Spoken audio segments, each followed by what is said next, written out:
Good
morning.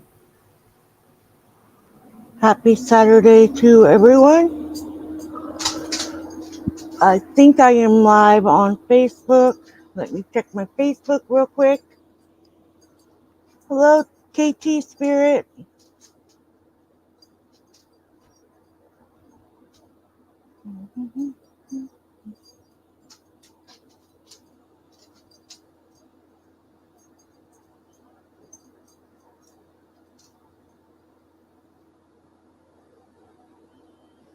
Apparently I'm not.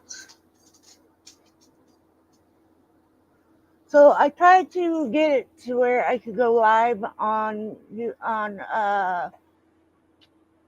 Facebook, but I'm not sure on how exactly to do that. So why are you angry, KT?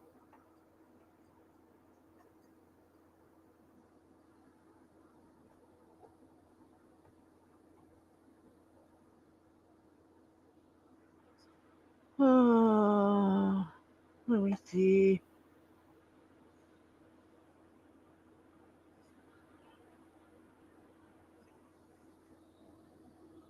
I'm gonna have to ask Ava or somebody what I need to do to be able to go live from here and Facebook. For some reason, I was not able to do it from here. The only screen I have on my laptop is my StreamYard.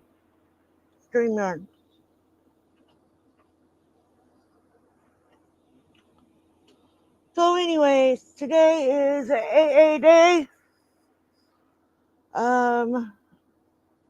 Please be mindful of others. Just because they are here does not mean that they are an alcoholic or a recovering alcoholic. They might be here to support someone who is. So don't pass judgment and don't harass others here. I won't put up with that. But yeah. So,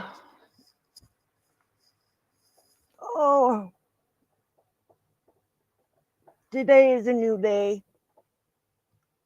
And sometimes that's how you have to roll with it. Is just roll with the new day. Take deep breaths and remember that you can move past those feelings and make it a better day. After all, you are the only one that can control what you do. So yeah. But I'm going to go ahead and get the meeting started. I hope this helps you all. It's something I'm passionate about. So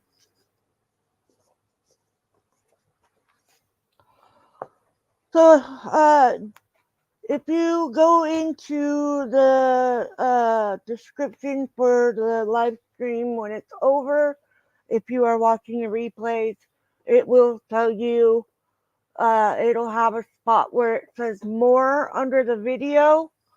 Push the more and you can find out what page we're on and what story we're reading and what book, because I always put it in there, so that way you know. Um, I was really hoping to be able to go live on Facebook. Maybe I'll just go from my phone. Let's see if I can do that.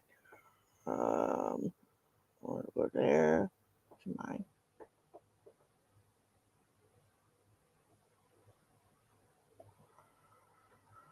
Okay, no.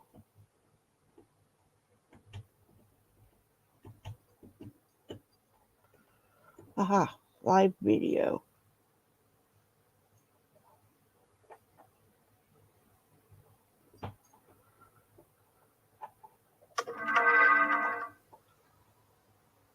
Okay, let me flip it around. Here we go. Okay, here we go. I'm going live from Facebook on my phone. So, uh, I don't know if they're gonna know that this is an AA meeting or not, but hey, I'm trying. If I can get my phone to stay up.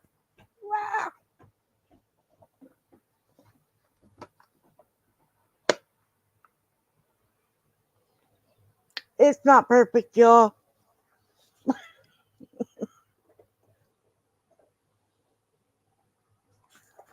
Okay, so AA Day. I just do this for anyone that cannot get to a meeting that would like to be able to get to a meeting. Um, and I just read out of the books and I tell parts of my story and how it affects my everyday life of being a recovering alcoholic. So, but let's go ahead and get the Serenity Prayer. If you're on the Facebook, please know that um, I do AA meetings on my YouTube channel. It's Hawkins Family Adventures. Capital H is the only capital in my name.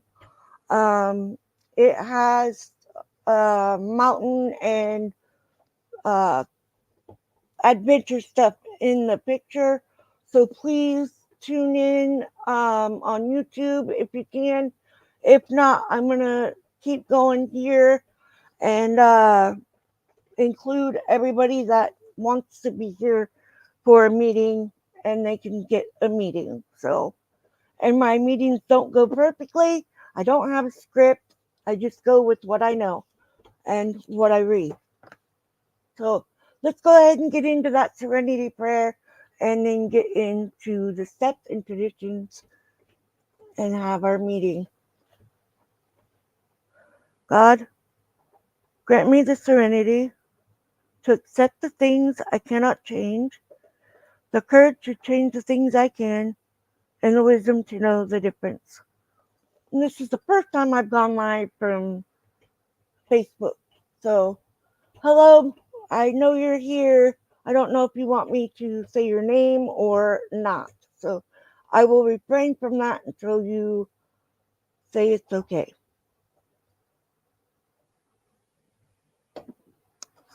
So, I find the steps in the front of the book in your content, and your traditions are there as well. But I do enough reading, so I just do the steps. And just if you have the books, you can follow along. If not, don't worry, I am going to read it anyway. So let's get on with this meeting, shall we? 1. We admitted we were powerless over alcohol, that our lives had become unmanageable. 2. Came to believe that a power greater than ourselves could restore us to sanity. 3. Made a decision to turn our will and our lives over the care of God as we understood Him. 4. Made a searching and fearless moral inventory of ourselves. 5. Admitted to God, to ourselves, and to another human being the exact nature of our wrongs. Thank you. That makes me feel good. 5. Admitted to God, to ourselves, and to another human being the exact nature of our wrongs. I probably just read that one already. 6. We're entirely ready to have God remove all these defective characters. 7. Humbly ask Him to remove our shortcomings. 8. Made a list of all persons we had harmed and become willing to make amends to them all. 9. May direct amends wherever possible, except when to do so would injure them or others. 10. Continue to take personal inventory and when wrong, promptly admit it. 11. Sought through prayer and meditation to improve our conscious contact with God as we understood Him, praying only for knowledge of His will for us and the power to carry that out. 12. Having had a spiritual awakening as a result of these steps, we try to carry this message to alcoholics and to practice these principles in all our affairs. Oh, it's warm today. Really warm today. I'm sitting in front of the air conditioner, so if it's really loud, I'm sorry. I try to read loud enough that you can hear me over it, so hopefully it is working. So we are on story 7 in the big book of AA. I have the 4th edition, and they're not all the same. So you, if you're in a different edition, it might be on a different page than mine. So the story is The Man Who Mastered Fear, and it's on page 246.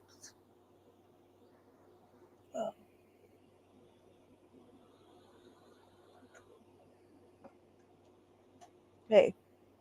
He spent 18 years in running away and then found he didn't have to run.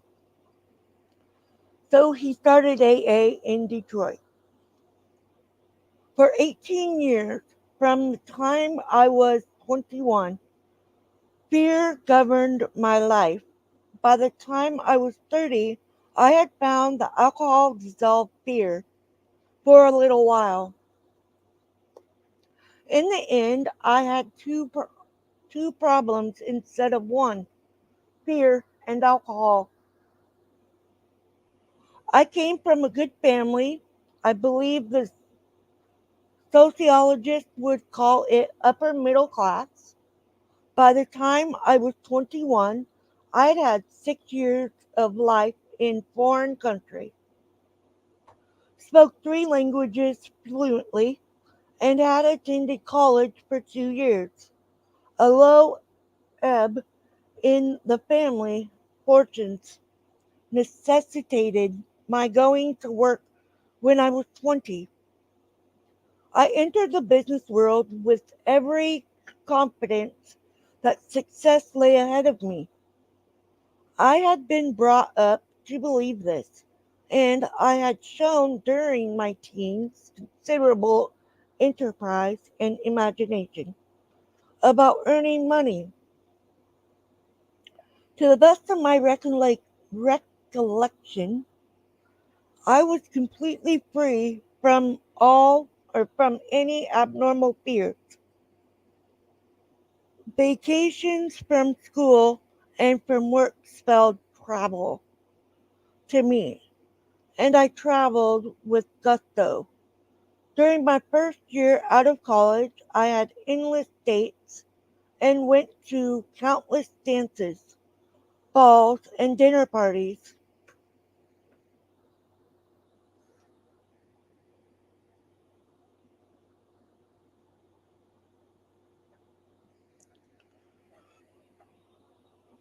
Suddenly, all this changed. I underwent a shattering nervous breakdown. 3 months in bed, 3 more months of being up and around the house for brief periods and in bed for the rest of the time. Visits from friends that lasted over 15 minutes exhausted me. A complete checkup at one of the best hospitals revealed nothing. I heard for the first time an expression that I was. My phone just slipped down. Sorry, guys. Let me see. where was I? I heard for the first time an expression that I was to grow to loath. There is nothing organically wrong. Psychiatry might have helped, but psychiatrists had not penetrated the Middle West. Spring came. I went for my first walk, half a block from the house.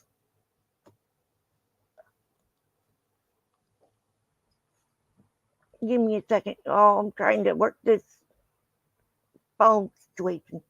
There we go. I think that's better. You can barely see me, but I'm here.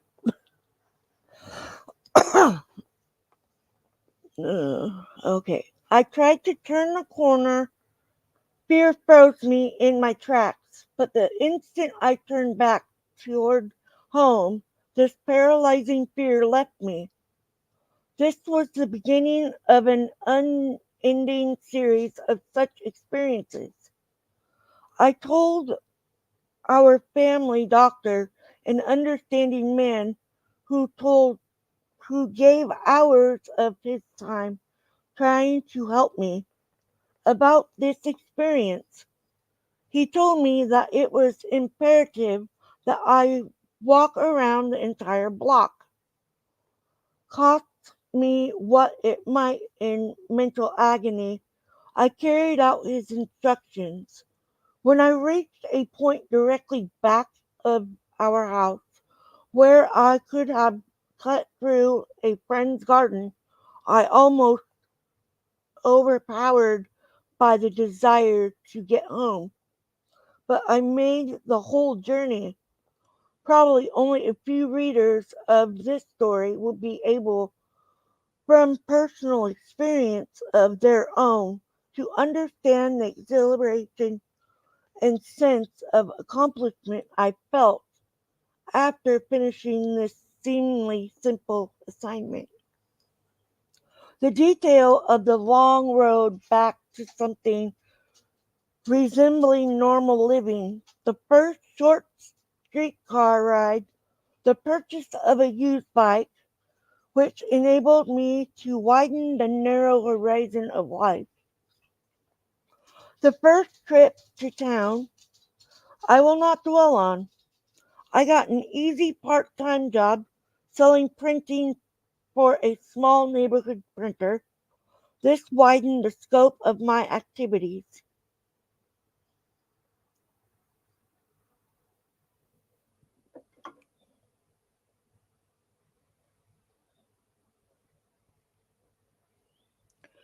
A year later, I was able to buy a Model T Roadster and take a better job with a downtown printer. From this job and the next one with yet another printer, I was courteously dismissed. I simply did not have the pep to do hard, cold turkey selling. I switched to real estate brokerage and property management work. Almost simultaneously, I discovered that cocktails in the late afternoon and highballs in the evening relieved the many tensions of the day. This happy combination of pleasant work and alcohol lasted for 5 years. Of course, the latter ultimately killed the former, but of this more anon. All this changed when I was 33 or when I was 30 years old. My parents died, both in the same year, leaving me a shelter and somewhat immature man on my own. I moved into a bachelor hall. These men all drank on Saturday nights and enjoyed themselves.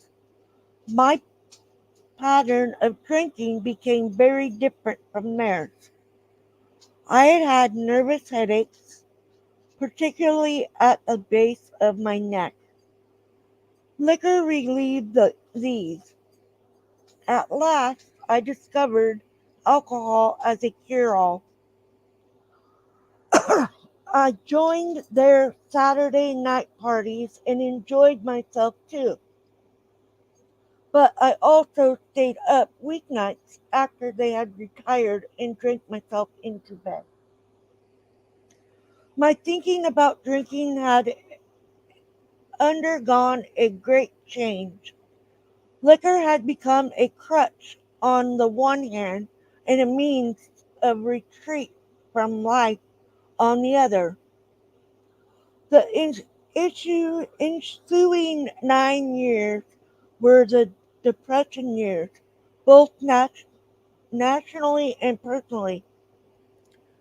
With the bravery born of desperation and abetted by alcohol, I married a young and lovely girl. Our marriage lasted 4 years. At least these, at least 3 of those 4 years must have been a living hell for my wife, because she had to watch the man she loved disintegrate morally, mentally, and physically, or financially. Sorry. The birth of a baby boy did nothing toward staying the downward spiral. When she finally took the baby and left, I locked myself in the house and stayed drunk for a month. The next 2 years were simply a long, drawn out process of less and less work and more whiskey. I ended up homeless, jobless, penniless, and rudderless. As the problem guest of a close friend whose family was of town, haunting me through each day's stupor, and there were 18 or 19 such days in this man's home, was the thought, where do I go when this family comes home?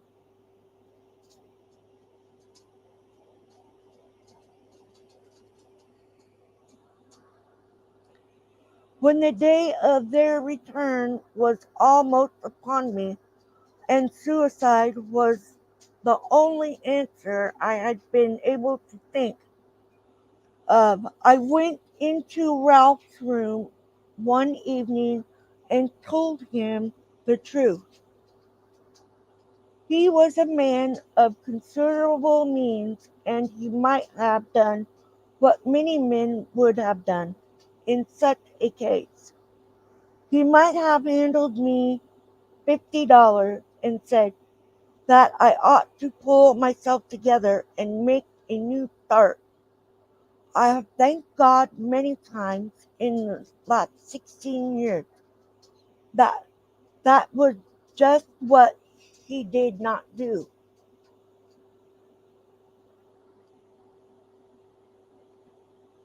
I'm not bringing anybody up on Facebook or YouTube side, Jeff. I'm sorry.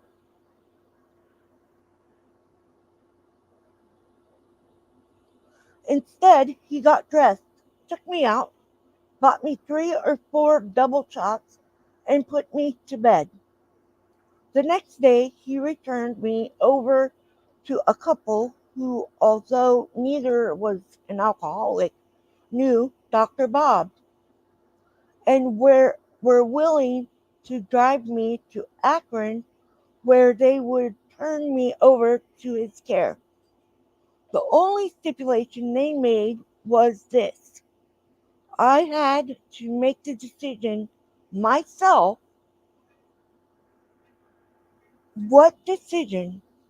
The choice was limited: to go north into the empty pine country and shoot myself, which you don't want to do, or to go south in the faint hope that a bunch of strangers might help me with my drinking problem. Well, the suicide was a last straw matter, and I had not drawn that last straw yet, so I was driven to Akron the very next day by these good Samaritans and turned over to Dr. Bob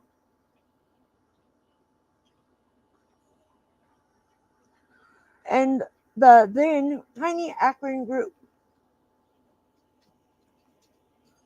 Here, while I was in a hospital bed, men with clear eyes, happy faces, and a look of assurance and purposefulness, purposefulness about them came to see me and told me their stories. Some of these were hard to believe, but it did not require a giant brain to perceive that they had something I could use. How could I get it?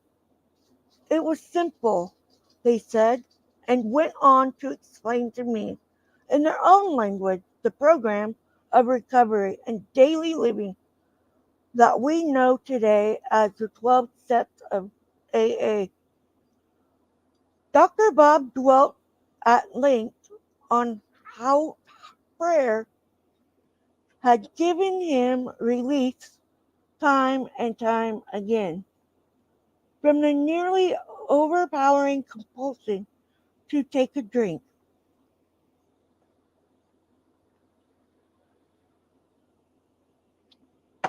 Sprite, water, coffee.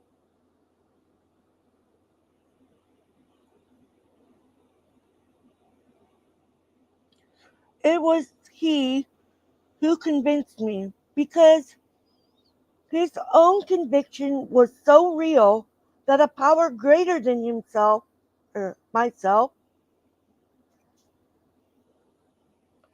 could help me in the crisis of life, and that the means of communicating with this power was simple prayer.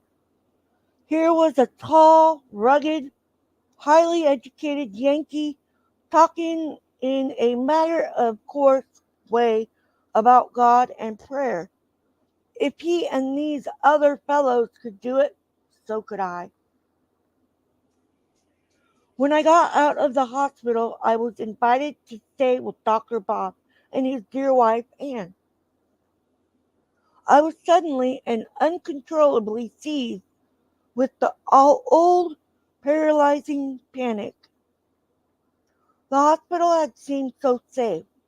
Now I was in a strange house, in a strange city, and fear gripped me. I shut myself in my room, which began to go around in circles. Panic, confusion, and chaos were supreme.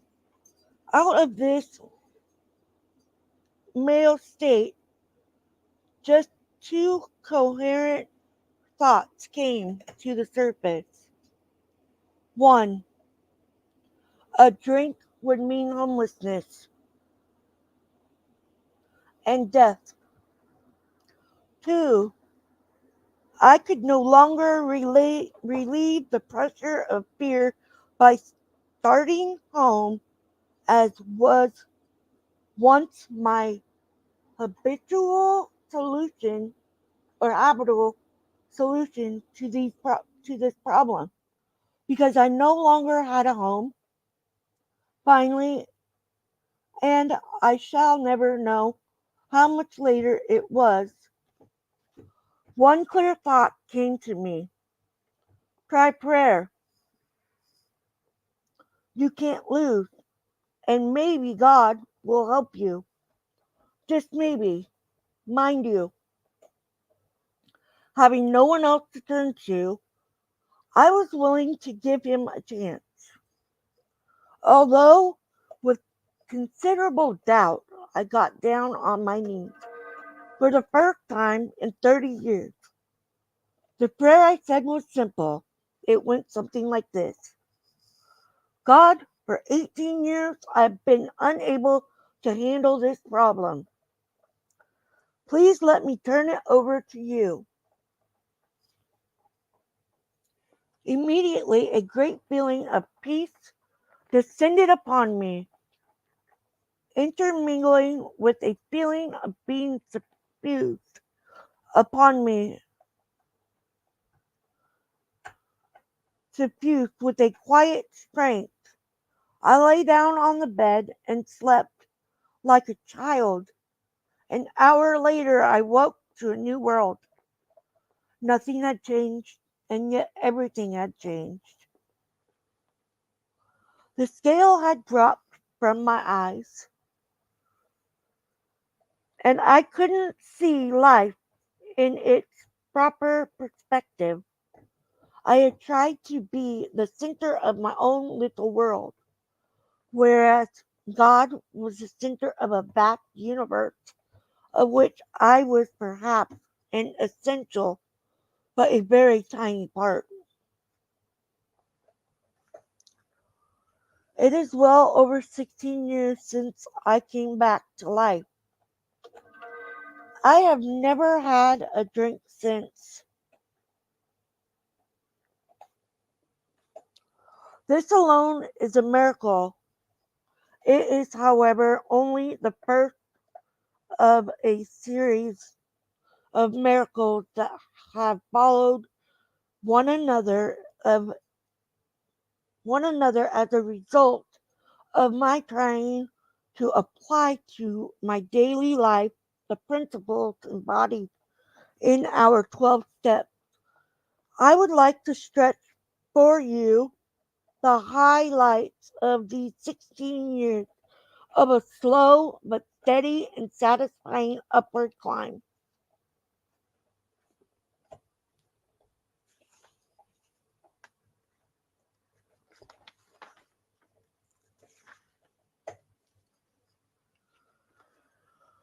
Poor health and a complete lack of money necessitated by remaining with Dr. Bob and Ann for very close to a year, it would be impossible for me to pass over this year without mentioning my love for and my indeb- depth indebtedness to these two wonderful people who are no longer with us. They made me feel as if I were a part of their family, and so did their children.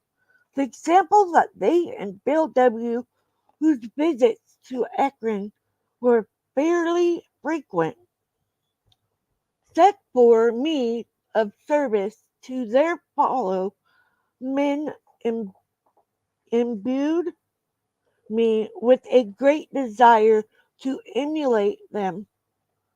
Sometime during that year I rebelled inwardly at what seemed like lost time and a and at having to be a burden to these good people whose means were limited long before I had any real opportunity to give. I had to learn the equality important lesson of receiving graciously. During my first few months in Akron, I was quite sure that I never wanted to see my hometown again. Too many economics and social problems would beset me there. I would make a fresh start somewhere else. After 6 months of sobriety, I saw the picture in a different light. Detroit was the place I had to return to, not only because I must face the mess I had made there, but because it was there that I could be of the most service to AA. In the spring of 1939, Bill stopped off in Akron on his way to Detroit on business. I jumped at the suggestion that I accompany him. We spent 2 days there together before he returned to New York. Friends invited me to stay on for as long as I cared to. I remained with them for 3 weeks, using part of the time in making many amends, which I had had no earlier opportunity of making. The rest of my time was devoted to AA spade work. I wanted ripe. Mm, Now I lost my spot. There it is. My thumb was over the word. Go figure. Prospects. And I didn't feel that I would get very far chasing individual drunks in and out of bars. So I spent much of my time calling on the people who I felt would logically come in contact with alcoholic cases: doctors, ministers, lawyers, and the personnel men in industry. This is also applied to women, transgender. It has no limit on who can get the help. I also talked to AA to every friend who would listen: at lunch, at dinner, on street corners. A doctor tripped me or tipped me off at, to my first prospect. I landed him and shipped him by train to Akron with a pint of whiskey in his pocket to keep him from wanting to get off the train in Toledo. Nothing has ever to this day equaled the thrill of that first case.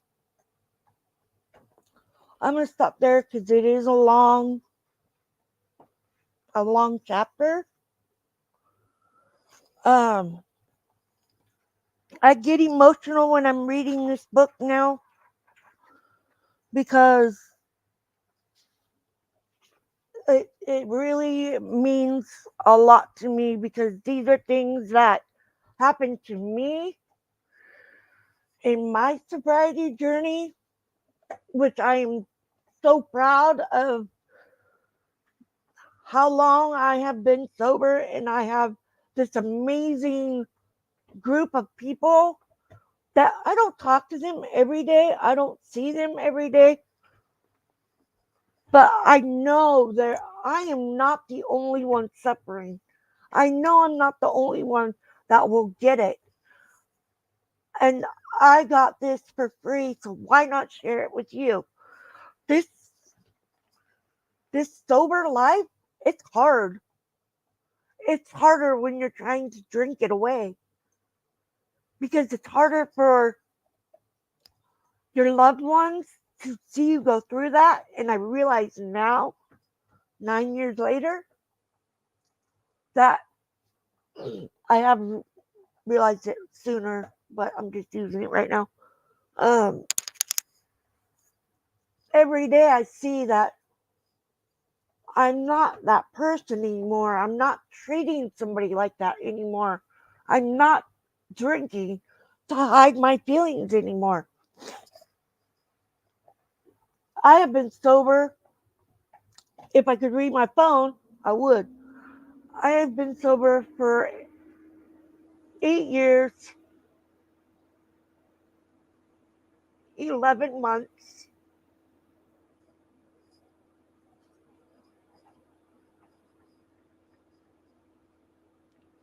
The 15th will be the 11th month. And I thank God every day that I wake up and I am not chasing that drink. I'm not chasing anything. I let it be how it is supposed to be. I get upset, yes. I walk away.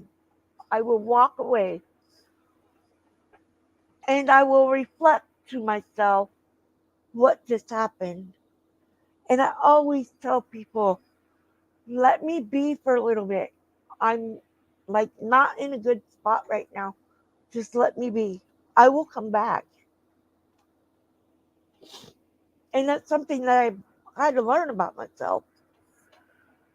Because when I was drinking, I had to be in it.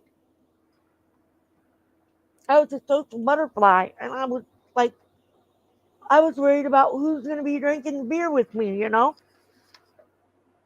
And I even, like, tried to get my family members, which I've known that we're all able to be an alcoholic. I mean, my birth father was an alcoholic. He died an alcoholic. I don't want that life. I really don't want that life. I did relapse once, and that was before I found the AA.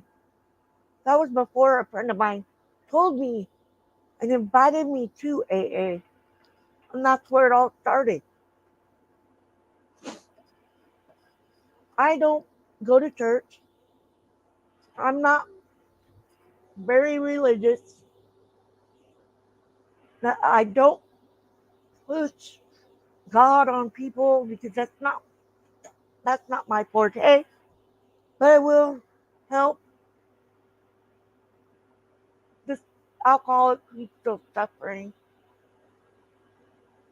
The ones that just need a meeting and they can't find one at that point in time. That's why I'm going public with mine. It's my story of my journey of finding a way out of drinking. I could go back. I could. Yeah. I did that. And I always remember I had already done that. And I don't want to start over because it took me a long time to get to where I just started, you know? It took me a few years to realize, oh, I need to quit. Plain and simple. I admitted before that I was powerless over the alcohol. I was like, I'm an alcoholic. But I admitted it to myself, and that was a big part. I was sober for a year. And I fell off that wagon. But this time, I really wanted it, and I wanted it for me. I wanted to be sober and have the tools and the know how to stay sober and live a life where I don't have to worry about who I called, who did I text, what did I do yesterday, who did I hit, who did I blame for hitting me. I don't have to worry about that. And to me, yeah, that's a good thing because me and my sister, we used to box each other all the time, which my sister just got her 8 years back in July, and I'm proud of her. She's 8 months behind me, so we're really close together, of course. And my thing about wanting to do these meetings is to get the message out there to the people that it might help. I'm not charging anybody anything. I got charged nothing for it. Gas and time to teach me something that's going to save my life. And that's exactly what it's done. It saved my life. It saved my marriage. It saved me from being out there on my own with no one caring and no one wanting to help me, no one to be there for me because I pushed them all away. My first job, I was camp hosting. First thing I did was tell my boss, I'm a recovering alcoholic and I'm just, I'm not even a year recovered yet. So I just wanted to let you know. They're like, okay, if you see anything in the campground, like liquor bottle or whatever, that's in a campsite and left by someone, and you don't feel comfortable picking it up, leave it. Somebody else will. I told even my campers I'm a recovering alcoholic. It's not a secret. I'm proud of being a recovering alcoholic because I'm recovering. I'm not drinking the alcohol anymore. Shoot, I went on a vacation, well, kind of a work trip vacation thing.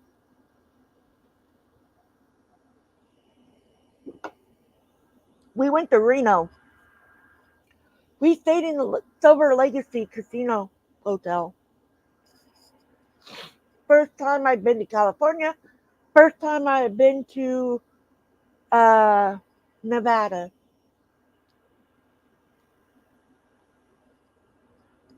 You know how many alcoholic drinks were just sitting there that I could have just walked up and like whoop, chugged it, you know?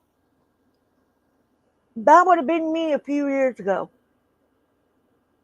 Almost 9 years ago. That would have been me drinking that drink in that casino.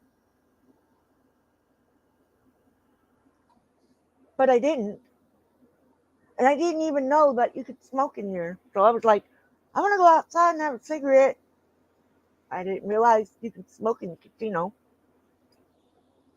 But the point is, it is going to sneak up on you in some cases. Just know that you have the strength to tell yourself no. Don't go there. Don't take that drink. Walk away from that drink. You have to be strong enough to know to say, I'm not doing that. It's not easy. I'm not going to sugarcoat it. It's not easy. It's a pain in the butt. And all I can say more about that is the life you see with your clear eyes. Good, bad, it's not fake. Your feelings aren't fake. You're not going to cry because whatever reason and not have a reason. You're going to be crying because it's something happy or very sad. You're going to laugh because it's funny or dumb, you know?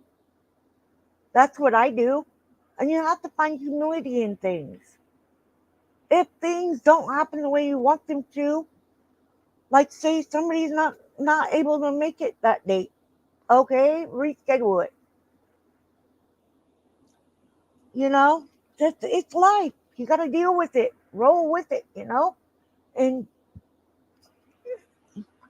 I really am glad that I found meetings and found something that I can relate to and be able to grasp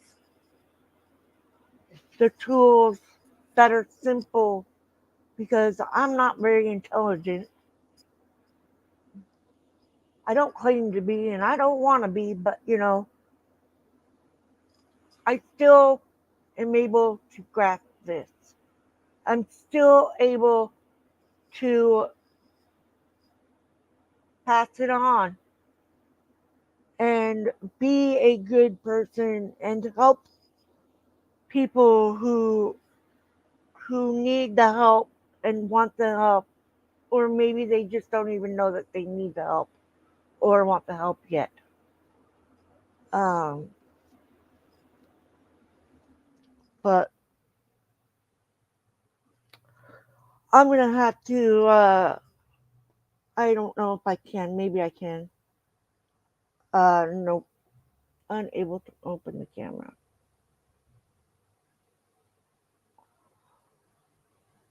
Nope, I can't.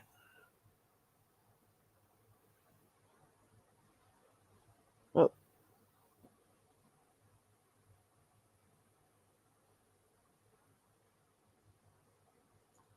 Sorry, guys. Um, go over to my YouTube. I'm gonna read the daily reflections, which is on my phone. So, I'm just gonna say the Serenity Prayer and then read the daily reflections. Go over and check me out on YouTube. It's Hawkins Family Adventures, and yeah, I'll see you over there. Hopefully, later, guys.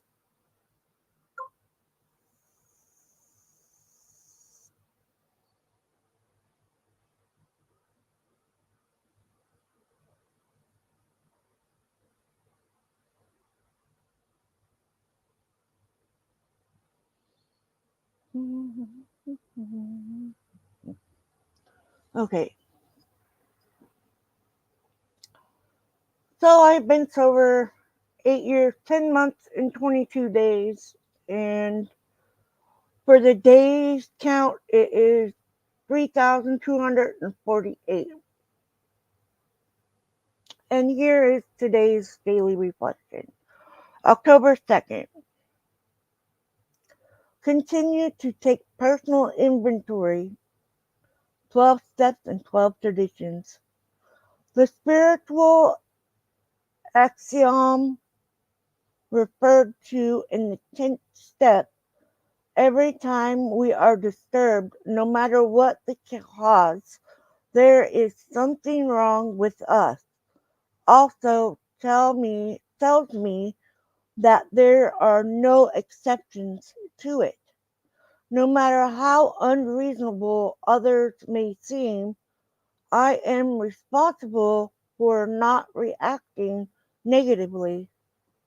Regardless of what is happening around me, I will always have the pre- prerogative, prerogative and the responsibility of choosing what happens within me. I am the creator of my own reality. When I take my daily inventory, I know that I must stop judging others. If I judge others, I am probably judging myself. Whoever is upsetting me most is my best teacher. I have much to learn from him or her, and in my heart, I should thank that person. Thank you for coming and being sober.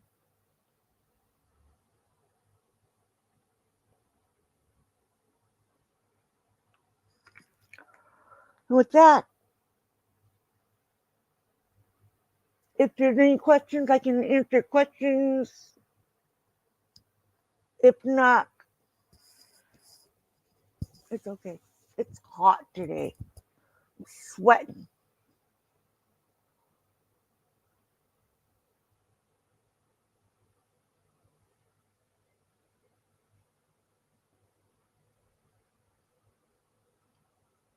That's awesome, Omaha. That's awesome. You're always welcome to join us here. I go live on Tuesday mornings at 11 a.m. and Saturday at 11 a.m. Pacific Standard Time on both of those. Um, unless if I'm out of service area. Um, yeah. And I also upload adventure videos for my adventure part of my channel. But If you notice, most of my videos are almost all of my live streams are of AA. So you're always welcome to come and join in the chat if you choose to. Please give a thumbs up, and that's all I ask is subscribe so you know when the next one is. Um, because you should get notified if you hit the bell. And I hope you all have a wonderful Saturday.